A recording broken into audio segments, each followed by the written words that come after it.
Welcome everybody back here at Veil of Sound. And yes, you see correctly, I have the extreme pleasure of interviewing one of the guys of what one of our writers called the patron saints of French post-rock. We'll come to that in a moment, but I'm very, very happy to have Clément here with me on the show. So Clément, thanks for joining. Thank you very much to invite me. Yeah, it is definitely my pleasure because I've been trying to get you guys for a couple of years, and I'm very happy that now it's possible. We will, of course, be talking about the new record, Age of Ephemerality, which came out on Pelagic Records a few weeks ago. But the first question here on the Veil of Sound is always, do you have some kind of band, merch, shirt, record, anything that you would like to present? I'll give you a moment. My shirt of the day is once again my good friends in Insect Art from Berlin. Big shout out to Tim and to Dana. Always a pleasure to hear their stuff. But Clément, do you have something that you want to pluck, that you want to show right now? Well, first of all, I'm not very original, but I'm wearing a Godspeed You Black Emperor t-shirt. Always. I know that a lot of people compare us to Godspeed because we do like atmospheric post-rock, crescendo core, whatever you want to call it. But and a lot of people think it's annoying us, but it's one of my favorite instrumental bands, so I don't give a shit. I'm pretty honored that some people compare us to them. And because you are in my little setup, my little studio here, I'm surrounded with a lot of vinyl I have worked on. So of course the Brie vinyl here, but I don't going to show you the Brie vinyl because it's not the point. Maybe I can show you this, which is an EP from Mourir. It's also released on Pelagic Records, and there is the guitarist of Bruit playing the bass on this one, and I have recorded and mixed it. It's very nasty sounding, very not clean. And also maybe this band called Urge, where I'm also playing bass and producing. It's more like cold wave, post-punk stuff. One last one. This one is a special one. It's a score I've made with M83. It's coming out this Friday, so Friday 9th of May. Mm-hmm. It's a score for a beautiful documentary about the race, Dakar race. It's very ambient, atmospherical, synth heavy, but also some drum. And the drum you can hear on this recording is also played by Julian, the drummer of Bruit. So I always love it when musicians are so enthusiastic about music. That is always a very, very cool thing. And I love to see you plug all of that. When we talk about Bruit, it's very often that something comes up, and you've already mentioned the comparisons to Godspeed. We'll come to that in a moment. But something that I also very, very often hear is that you are one of those bands which likes to have programmatic titles. I mean, think of Apologie du Temps Perdu. Think of the new one, The Age of Ephemerality. Think of Parasite. So you always have very programmatic and very, very clear, meaningful titles for your records. I think I don't understand programmatic. Let's think of Apologie du Temps Perdu. It's like an eulogy. It's like something where you really try to show okay, we are sorry for what we lost. Or when you think of Parasite, I think that's also a very programmatic title. You clearly say, okay, we don't give a shit anymore about streaming services, and this is the only thing that you'll get. what you give us in the title is also part of a concept behind the record.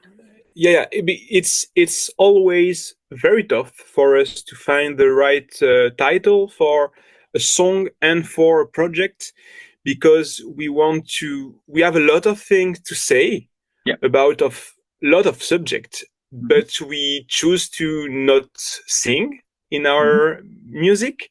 So we need to find meaning in every choice we made.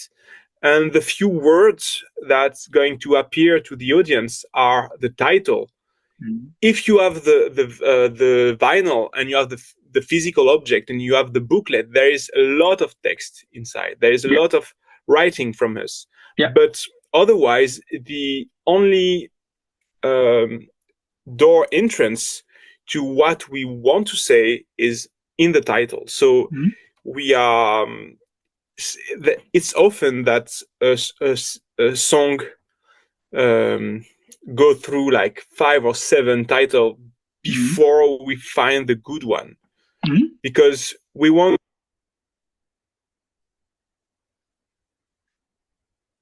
I lost you somewhere. Oh, do you hear me now? Yes, I do. Yeah. So we wanted to be poetic and meaningful. For instance, you talk about Apologie du temps perdu, or you talk about Parasites. There is different layer of understanding with this title. It's never it's never just one way to take it, and we want to on this poetic on this poetic perspective, to make it like in any way you're going to take it, it's going to make sense, and it's going to bring you to where we want you to go, in a way. Do you get me? Yeah. Do you then consider Bruit to be a political band in a way? Yes. There we already... No, that is totally fine. There we already have another reason why people compare you to Godspeed. Apart from a musical aspects, we'll come to that. But there is also, as you said, there is several layers to, for example, the age of ephemerality. It can be something that is fleetingly here, then it's gone. And in that sense, it is even as if you are not joking about your band, but as if you are trying to say, like, okay, let's calm down. This is us. This is just us making music. As if you are trying to say, okay, we are not the most important thing. I think I lost you as well. Can you repeat the question? No problem. Is when looking at, for example, the age of ephemerality, at one of the layers could be, okay, this is a statement, but it's also just us. Don't make it too complicated. Don't make it too big. Is that also something that you are aware of? Like it's just the 4 of us making music. Yeah, absolutely. Yeah, it's just like an artistic proposition. Is that also one of the reasons why you have that mathematical sign next to the word Bruit? Absolutely not. The mathematical sign is not a mathematical sign. Okay. I mean, we use it because it's something you can find on a keyboard, so you can put the logo everywhere. But the first meaning of this sign is the crescendo. It's how you write a crescendo on a musical score, and the temporal line. Okay. And also, if you take this sign and you make it very little and you put it on a note in a score, it means that you have to play loud and heavy. So then we're back at crescendo core. Yeah, I get absolutely. it. I get it. Absolutely. It is very interesting to hear you talk about music in such a structured way. Is that also one of those things? A lot of people don't put you into the genre of post rock or don't put you into post metal. A lot of people say we is playing neoclassical music. Is that something that you can live with? Yeah, I'm really not. I mean, for me, it's always difficult to put a band on a box. All these genre help people to define a scene and to define an aesthetic. But what is interesting to me as a music lover is the interconnection and where the line is blurry. So obviously we have like a doom metal drummer who tried to play jazz sometime. And I'm a classical violinist who tried to play doom. And so there is like middle point where there is like this classical music sensibility with the heaviness and the emotional heaviness of doom metal. And so, yeah, I mean, we never think about, we're gonna make like a metal song and then we're gonna make like a classical neoclassical piece of music. It's just like we do the music that we want to do. It's just as simple as that. And we don't, I know some friend of mine want to be like the new mat rock band, the new grunge band, and they want to be like seen on a scene. They want to exist on a scene. We never have this kind of expectation. We just want to make our own music, our own stuff, and to develop an aesthetic. It's very interesting, and I can totally understand when you say like we don't think in genres. That is clear. When listening to your band, it is clear that genres are unimportant to you. But I hope you can understand why people need of course. a box. But I think that is also important in our day and age because we just got too much stuff to listen to. And here I come to something that I would like to know. Whenever I listen to your records, I have a feeling as if this band, as one of a few, exists without influences. Is that really the case? Are you without influences? No, of course not. Every musician who say we have no influences are liar. Of course, we are not like God creator who just like are touched by inspiration and create from nowhere. It's impossible. But I think our influences are so diverse that at a point it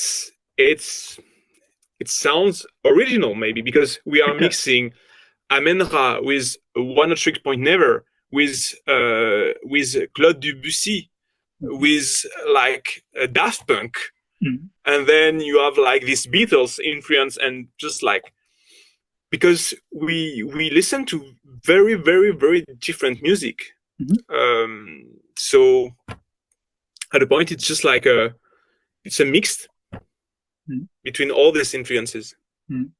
Can I throw 2 or 3 of the comparisons at you that our common friend Clément Dubosq used when he described your record?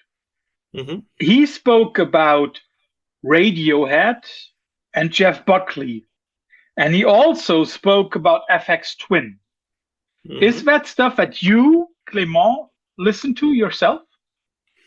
Radiohead a lot. It's a band who changed my life. Like there are 2 of them of their record. Like I've had a big impact on me when I was a teenager. Let me guess. OK Computer and Kid A. No. Oh, Kid A. Now it's interesting. Kid A and Kid A and In Rainbows because I was 16 or 15 when In Rainbows came out, and it was such a beautiful, fresh pop. I'm just sighing because I once again feel old when you say that. I'm sorry, but you know when OK Computer was released, I think I was 19. I was 5, so I mean it was not a shock for me. But go on. So those are two records that really influenced you. Okay, how about Jeff Buckley and Aphex Twin?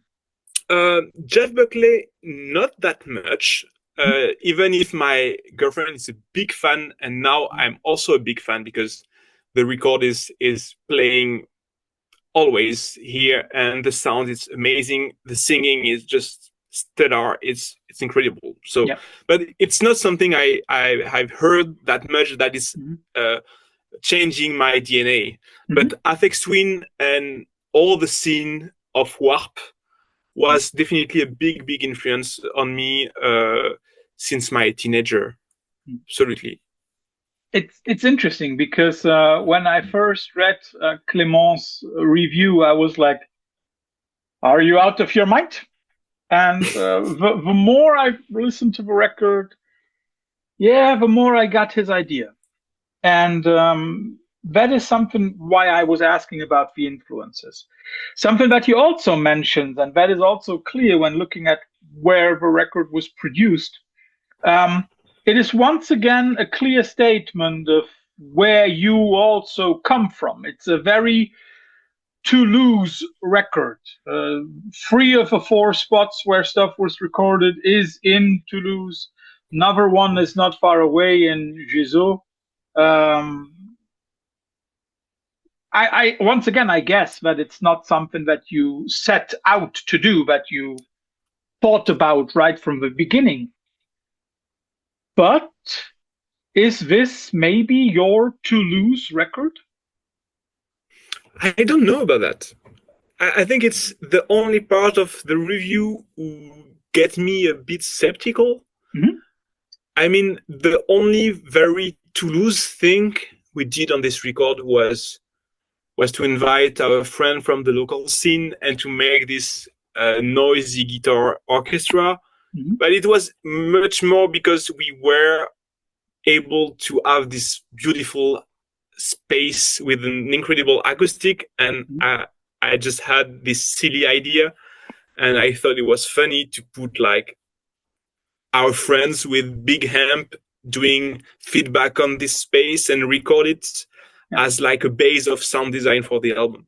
But I don't know if if it was made in Toulouse, it's because one of the guy is a father, so he wants to be able to go home at the end of the day. And also we have all our gear here. We have all our convenience studio where we have everything set up, and we want to be efficient. So I don't know if it's a Toulouse album, it's not on purpose, and because it's strange to think about that, because also a lot of the starting point of the album, the first demo was written on tour with M83. So, for instance, the riff of Ephemeral was wrote in Prague, I think. Techno Slavery was wrote in Texas, I think. So, for me, all this memory doesn't lead me to Toulouse. You know what I mean? Yeah, I do. But it was recorded in Toulouse in amazing space and studio, and of course, shout out to all the people involved there and all the team who help us, because obviously we are from Toulouse. We know a lot of people there, and it would have been impossible to find an available church in Paris, for us, for instance. When you say that you don't think about stuff like that at the beginning, let's put it like that, how much do you think? How much of the stuff is spontaneous? How much is really laid out? All the thematical, all the theme, all the political aspect and philosophical aspect of the recording is written before we start to compose the recording. Okay. So we have like as if you are writing a story, you have the plan, and we have different subjects, different angle, and we choose like a theme for the album. We define different chapter, and then we have like the philosophical line of the project, and we have a lot of demo on our computer and a lot of idea, like written idea, and what idea could fit this theme. So it's the lead of how we make music is the sense before the aesthetic. And the sense is going to guide the aesthetic and the artistic choice in a way. So this is really not improvised. Like the sense, the meaning is never improvised. But then we write music, but we like to let maybe like 20 or 15% of freedom when we record. So stuff can happen, and we can just like expand the song. For instance, on the last album, the outro of Techno Slavery Vandalism was not written before. We had like this extra day at the church, and I was listening to a lot of Renaissance music. And I thought that after this chaotic ending of the song, like very nihilistic, noisy, it could be just beautiful to make this church resonate with just our single voices, like singing together a canon. And this idea was deeply influenced by the fact that we spent like 2 weeks on this beautiful church with this light and this crazy acoustics. Just so inspiring. I mean, so this is a little example for the 20% who are always available. Like if magic can happen, you need to happen. Let it happen. You need let it happen, and you need to find room for it. So there is always 20% of room for the magic, but it need to be coherent with the team and with the story. Is that also then a moment where you say, okay, if there are any changes to the songs live that could be here or at that spot, we could do it a little longer, we could do it a little shorter? Is that also where you say, like, okay, the tracks can be different live? Yeah. And in particularly with this record, I think we would like to try different stuff in live, to expand some song, to maybe shorten other, like to create another experience. I hate live when it sounds just like the album. It's interesting. And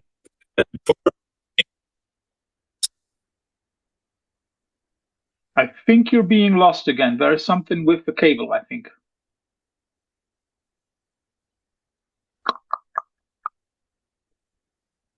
Nope, not yet. We'll give him a moment. Do you hear me now? Yes, I do. I understand. I changed the mic. Sorry. So But I understand Yeah, what you say about when songs sound or records sound exactly the same live. I think that is one of the worst things that can happen to a live setting. yeah, and we can't make it because we would need a classical orchestra, and it's not possible right at the moment. So we need to rearrange stuff, and then you have new idea, and then you want to also, when you do a record, it's always very exciting when you Mhm. record it and when you Yeah. mix it and then you master it, and then it's very difficult because you can't do much more. Mhm. Just release it and it's going to stay as it is, as a picture, but you are still growing as a musician. And then but the record is not growing, it just stay there. Mhm. Yeah. and and then when you go on stage and you play the song, you feel like you again have the power to make it actual, to change it as it fits your emotion and who you are right now. So Yeah. In that very moment, exactly. Yeah. yeah, so when we were playing on the last tour the song from our first EP, I think their sounds very different than where Mhm. when they was recorded. Mhm. And when we're going to play The Machine is Burning on this new tour, I hope it's going to be also different than on the previous tour. Mhm. What is striking, and that is another reason why so many people compare you to the godfathers of post rock from Canada. You have a knack for using noisy elements and turn them into melody, which is not very often happening in a good way. Is that something that you liked, that you tried out? Okay, how can we turn something ugly into something beautiful? I think it's almost every time the other way around. Mhm.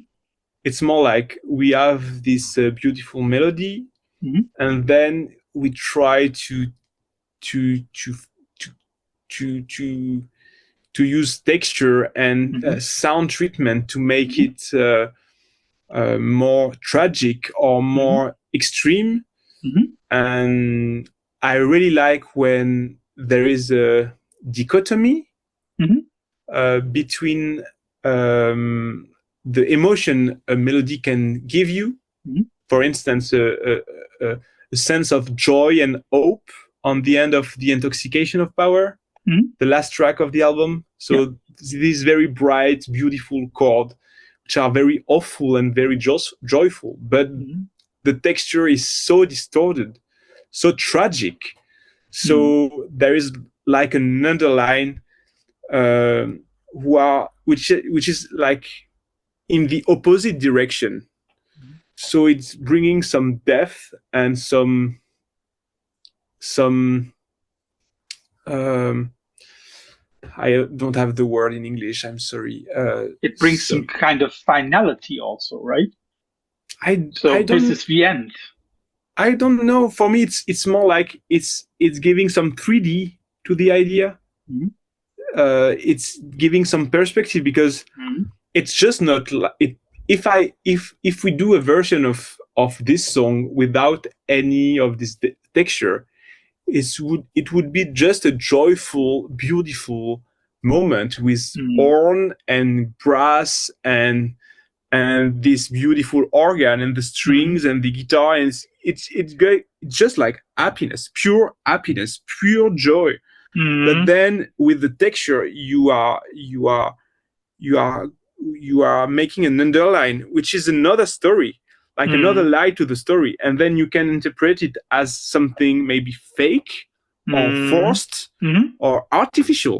Mhm. So is it really joyful if it's forced and artificial? Is it still hopeful when it's so noisy? Mhm. So then it's more, I think it's more interesting. Mhm. And with the message hidden on this record, it make total sense Mhm. to have this duality in a way. Definitely. And also this contradiction, this paradox, dichotomy, you call it. Paradox. Yeah, it's the word I was searching sooner. Sorry. Something that is also interesting. You have now explained how you guys go about writing a message, how you guys go about then trying to put music to it. Between the last full length, The Machine is Burning, and the new one, The Age of Ephemerality, it was 4 years. You also released some other stuff in between, but it was 4 years between the two full lengths. Is that something that is because of the complicated process? Probably. You need to find a subject where you think is you.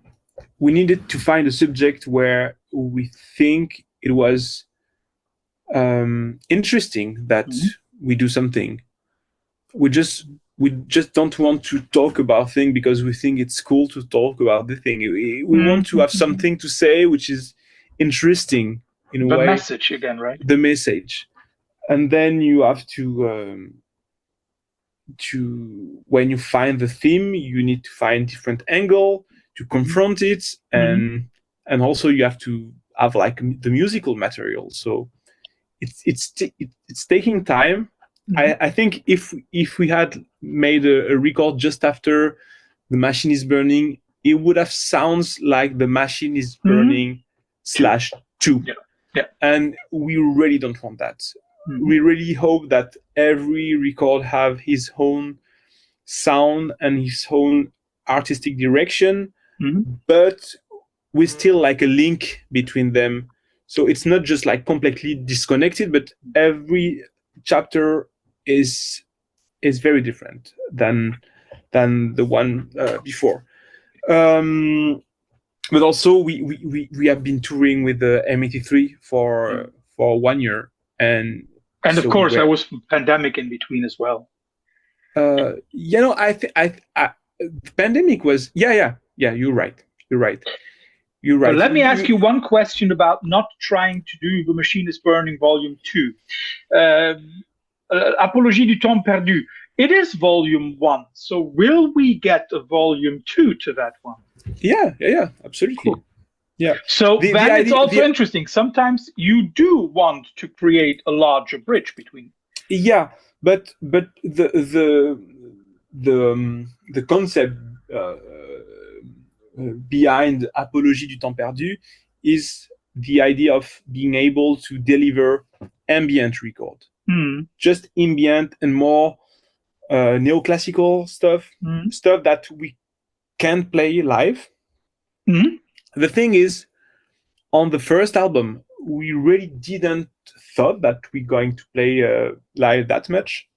So there were like this song called Amazing Old Tree or Renaissance, who were songs that we composed without thinking about live, and we are not able to play them live because otherwise we would need like a lot of additional musicians on stage, and it's not possible.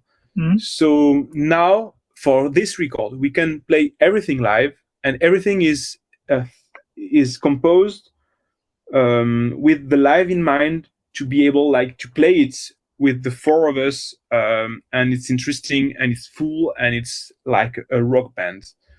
But then Apologie du temps perdu is a place where we don't give a shit about that. We are just exploring sonic idea. We are just doing like ambient stuff that you can just listen in the plane or in the train or in your beautiful hi-fi system. And it's also a music which is more, maybe less political, maybe more comforting, maybe more something you want to listen just to calm down and meditate, and not to think about your life and all the problem of the society and the drama, who are like writing an album of three is very heavy for us, like emotionally. Mhm. And writing Apologie du temps perdu is more like soothing, like Mhm. meditating, and create a more peaceful space. Mhm. When you just spoken about touring or playing live, I know that for the fall you have a lot of concerts in France, and you also go to Spain once, and I think you also go to Switzerland once. Um, how does it come that you stay either very close to French-speaking spots or you are playing in France? Is that I cannot think that I cannot imagine that nobody in Germany, nobody in England, nobody in anywhere has not asked you to play live. It's the booking is still on. The booking is still in progress, and Ah, yeah, of course, so of I say course. Wiesbaden, very important spot in Germany. Wiesbaden. Okay. Well, we the tour you are mentioning is a tour we do with Alcest. Ah, So yeah. So you we are just following the the tour is spots. doing. Yeah, yeah. The spots they're doing. But our touring agent it's working on other shows, Mhm. and I can't say more for the moment, but All good. All good. it's going to be outside France for sure. Yeah, yeah. But don't go to French-speaking Switzerland. That does not count. Or Belgium. That also does not count. No, of Wiesbaden. course we want to go to England, and we want to go to Germany, Yeah. and want to go to Scandinavia, and we Yeah. hope that we're gonna make it. Finger Um, crossed. I have two more questions before we come to the quickfire round at the end. One of them is very easy. I hope. You have a horn section on the new record again with trombones and with a horn. You have this electric guitar ensemble. You even have a male choir. All of that stuff. Do you give those people some kind of annotation? So this is what you have to play, or do you give them free reign, do whatever you want to? For the classical musician, I always write a score, Mm-hmm. so they have everything on paper, even Mm-hmm. like the intention and the nuances and where they need to breathe. Like Mm-hmm. everything is written as a classical Mm-hmm. orchestra, because they are coming from this this this side of Background, yeah, yeah. the musical spectrum. So I know by experience that the less you give them freedom, the more comfortable they are. Mm-hmm. It's Yeah, yeah. crazy, but it's kind I of know, I know. yeah. But I remember trying sometime to tell them, okay, so now I'm gonna put a drone and just do whatever you want, and they are like, Do I I have to? don't Yeah, I yeah, I know. what note what Yeah. so yeah, I write everything, but for the band I don't, Mm-hmm. obviously. And we are writing our part like together, and I at a point I never at the end I never know who is writing the guitar and who is writing Mm-hmm. the bass and who Yeah. is writing the drum, because we are all interacting and giving feedback to the other, and I'm so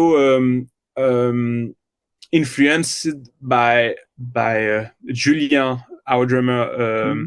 ID rhythmically, then in a way I think he sometimes he write my bass, and sometimes maybe I write his drum, because Mm-hmm. my bass groove on a way is influencing his playing. So for that is it's a real it's a real rock band, like more classical rock band, but always for the melodical aspect with the guitar and the cello, you have to be logical, which interact correctly with the orchestra. So even when it's improvised, I always write the score in my head so I can see all the line and there is no conflicts between two lines.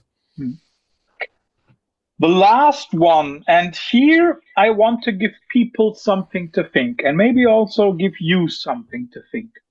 It is easy to compare you to Godspeed You Black Emperor. Very, very easy.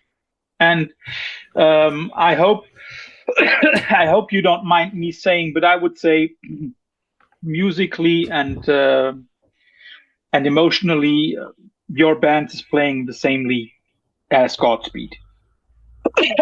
But I would like to throw in a very, very, very different comparison. And I do that for the purpose of originality. And I'm very happy that you already mentioned that. I think that Bruit to post-rock is what Have a Nice Life is to shoegaze. I don't know Have a Nice Life. Don't worry, it's like one of those ambient shoegaze bands that have one foot in black metal and one in shoegaze. Okay. I want to draw this comparison because I think it is too easy to label you. Yeah, Would you agree with that? From the outside, not from the inside. I would say that it's very difficult to not be labeled. It is. Totally. And I totally understand the comparison with Godspeed. Mm-hmm. And in a lot of matter, I'm honored by this comparison because I think, for instance, politically, they are straight to the point and very... Yeah, it's an example for us. Definitely. For sure. I mean, like, think of the last record title. No title last February 13th. Yeah, of course. But I do think that musically, we are pretty different. Yeah. Depending on how you want to listen to it. Yes. Yeah. I really, because I can't say a moment on our history where we were like, okay, let's do a Godspeed stuff. Yeah. But we had moments where I was like, I want this drum to sound like Amenra, or I want this cello to sound like Max Richter. And so sometimes we use influence to communicate, but we never use the God. We never, and I think, of course, we have cello and it's distorted, and so because it's not something you hear every day, it reminds you Godspeed. But I mean, the drum approach is very different. Yeah. The sound approach is also very different because Godspeed is recorded like a jazz band. It's very live room. Yeah. Our music is very produced, is very artificial in some matter, very acoustic in other, of course, but it's way more produced than Godspeed You. The classical aspect of it is also more written, where in Godspeed it's more like jazzy in a way. So there is like classical influence, but in our music it's very more strict in a way, very more like written, like the old school way. And also with heaviness, we go, I think, further with saturation, with more like metal approach at some sometimes, at some moment where distortion is going like very much like crushing everything. Where Godspeed it's always more acoustic, more rock in a way, more the distortion are not as fuzzy as us. So here are the little example where I think we are very different sonically than Godspeed. You are. I'm okay with the comparison. It's a band I love. I love their shirt. Yes. And I really love their new record, and I'm a huge fan for for years now. So Yeah. I'm okay with that. That's why I threw in Have a Nice Life, because I think it's very different. Yeah, I'm sorry. No problem. I don't know this guy, but You should listen to it. I think there is something in there that might be interesting to you. Okay. Well, we are a big fan of My Bloody Valentine for sure. Loveless is one. It could be like one of the. If we have to choose like 10 records who change our way to approach music, he would be on. It would be on that list. Yeah, for sure. So let's see. Let's come to the infamous quickfire round, and maybe I hit a few more of those top 10 records that you've just mentioned. I chose to always give you one band and 2 records by each band. You have to choose. Sometimes, often, those bands are also pelagic bands. Sometimes they're not. So let's start straight away with Amenra. I'll give you the choice. Mass 2 versus De Dorm.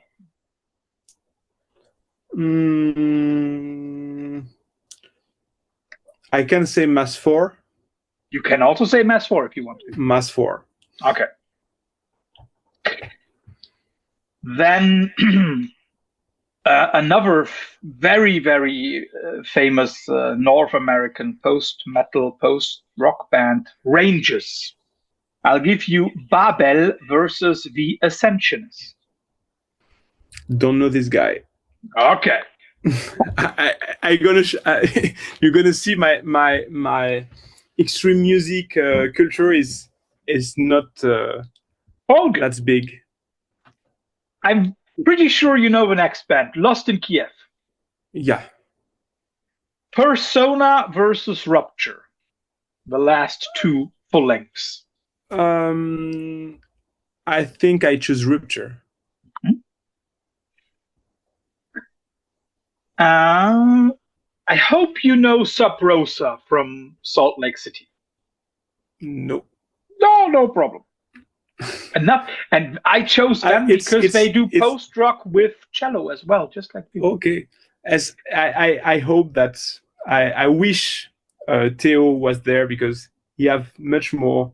He's the nerd. Is the nerd with rock music? Is the nerd? I'm more the nerd with classical and electronic music. Yeah, I'll come to that in a moment. Okay.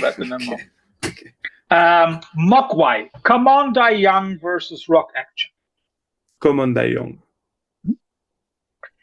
I have 2 more pelagic bands, and then we'll come to the interesting offside stuff.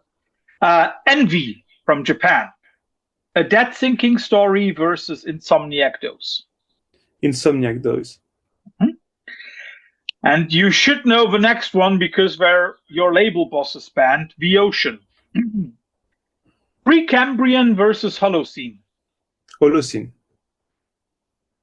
Wrong answer, but anyway. And now the offside track. I thought about, let's say, different artists, and I thought about neoclassical artists. For example, from Eastern Europe, Shostakovich versus Tchaikovsky. Shostakovich. But the good part of the interesting part of Shostakovich, because there is 2 sides to Shostakovich. Okay. I'm not talking about the valse or this kind of shitty stuff. Okay. Because he was a composer he was a composer working to the Sovietic part. Yeah. So he need to answer demand from the parts. So he have to compose this jazz suite and stuff like that. But in the side, he was also composing music for himself, where he showcased all the fright and anger he have. It's very dissonant, very dark, and it's incredible. Like the violin concerto is a masterpiece. The quartet are insane, and yeah, it's really like, it's difficult to think it's the same composer when you listen to the valse and then you listen to the quartet. It's so different. Then I'll give you just a second. I have to look at my notes. I'll give you two of the Scandinavian greats, Sibelius versus Grieg. Sibelius. And a little older, Stravinsky versus Gustav Mahler. Stravinsky, for the Rite of the Spring. I mean, it's this piece of music just changed the whole music history. The Rite of the Spring. That's true. That's definitely true. There is also no question about the influence of that body of work. I would definitely agree with that. Yeah. Sorry. And I also thought about two electronic questions. I want to give you two. I don't know where to put them, so I'll just give you the names. Left Field versus Underworld. It's two artists. Yes, it is. I don't know. I don't know each of them. Okay. Yeah, it's 90s. Okay. Probably big beat, right? Okay. And I thought about Aphex Twin, and I'll give you the Richard D. James record versus Selected Ambient Works. This is a tough one. I know it, but the last one must be a tough one. Yeah, because I want to say the first one. Okay. I'm sorry. I know it's disappointing because no. Ambient work is amazing, but still. I've got one last one, and I know that is a mean one because we've been trying to get away from that. But if you could listen to one Godspeed record right now, would it be Lift Your Fists or let me have a look at the title? No, but don't. It's going to be Lift Your Skinny Fist forever. Forever? It's this album changed my life. It's like Kid A or in Rainbows. It's just in my DNA. It's a masterpiece. It's very interesting because for me, Lift Your Fists would also be one of those top 10 records for sure. Yeah. And with Radiohead, I would be hard pressed to choose a Radiohead record. Yeah, but I can understand that if you leave the OK Computer release, it should have been like something monstrous. Yeah, and that is the case. I still remember when that record came out, and I didn't want to listen to it, and then they had an advertisement, and the advertisement said it was a quote by Michael Stipe, and he said something like, "Okay, this band is so unbelievably good, it's terrifying." Something in that idea, and then I thought, like, okay, if Stipe is saying that, I'm gonna listen to it, and it was my first real album length confrontation with Radiohead, and I still remember that day very vividly. I was at home, I sat down, put it on at I think 8:00, and it didn't leave my player for 4 hours, so it was like 3 times in a row. But I also understand the Kid A part because that record changed a lot of listening patterns for me. Yeah. Clément, thanks for your time. Much longer than we anticipated, but I hope it was as interesting for you as it was for me. Everybody. Yeah, very, very much, and I'm sorry for not knowing all these references. All good. Not every nerd can know everything. That's definitely impossible. Give our love to your bandmates and for everybody. If you have not listened yet to the new Breed album, first of all, shame on you. Second of all, please do so right after you finished listening to this. Clément, your chance for final last words. Thank you very much to invite us. Thank you very much to help us diffusing our music that you cannot find on Spotify or but on Bandcamp. All these fucking streaming services. So thank you to all the fanzine and webzine who help us to to make to help us to diffuse our music, because it's just like the word of mouth, and we need mouth for that. So thank you for that. You're welcome. Enjoy the rest of the evening, my friend. Bye bye. Bye bye.